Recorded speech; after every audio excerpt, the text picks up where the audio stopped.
ನಮ್ಮ ಅಣ್ಣ ವೇಟ್ ಮಾಡತ್ತಾರ, ಮಾತಾಡ್ಸ್ಲಿಕ್ಕೆ ಹೋಗೋಣ. ಪೇಣೆ ಪೇಣೆ ಐ ಲವ್ ಪೇಣೆ. ನಂಗೆ ಆಕ್ಚುಲಿ ಬಹಳ ಇಷ್ಟ. ನಾವು ಸಣ್ಣವರಿದ್ದಾಗಿಂದ ತಿಂತೀವಿ ಇದನ್ನ. ನನಗೂ ಬಹಳ ಇಷ್ಟ. ಏನಂದ್ರಿ ಅಣ್ಣ? ಯಾವ ಊರಂತ ಕೇಳಿದ್ರು ಅವ್ರ. ಕಾನೆ ಕಾನೆ ಎಂತ ಬುಡಿ.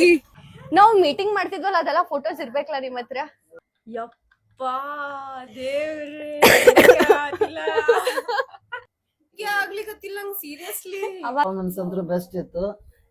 ಕೈ ಮ್ಯಾಗ ಬಂದ್ ಕಿಶನ್ ಸಿಗ್ನೇಚರ್ ಮಾಡತ್ಲ, ಈಗ ಹಾಕತಿ ಅವ ಅಂತ ನಾ ಕೇಳ್ದೆ.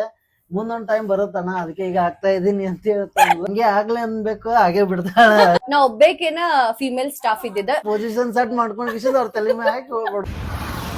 ಓವರ್ ಟೈಮ್ ಡ್ಯೂಟಿ ಮಾಡಿದ್ರೆ ಒಂದು 60 ರೂಪಾಯಿ, ಅದೇ 2 ಅವರ್ ಮಾಡಿದ್ರೆ 60 ರೂಪಾಯಿ, 1 ಅವರ್ ಮಾಡಿದ್ರೆ 30 ರೂಪಾಯಿ ಕೊಡ್ತಿದ್ರ. ರಾಧೆ ಇವತ್ತು ಇಷ್ಟು ಬೆಳೆದಿರ್ತಾರೆ. 30 ರೂಪಾಯಿ ಉಳಿದ್ರೆ ಏನೋ ತಗೋಬೋದಲ್ಲ ಅಂತ ಬಹಳ ಆಸೆ ಇರ್ತಿತ್ತು ನನಗೆ. ಜಾಗಕ್ಕೆ ಬಂದ ಹಳ್ಳಿ ನಿಂತೇನದ, ನಂಗೆ ಖುಷಿ ಆಗ್ಲಿಕ್ಕತ್ತದ. ಬಿಜಾಪುರ್ನಾಗ ಫೇಮಸ್ ಅಂದ್ರೆ ರೈಸ್ ಬಜ್ಜಿ.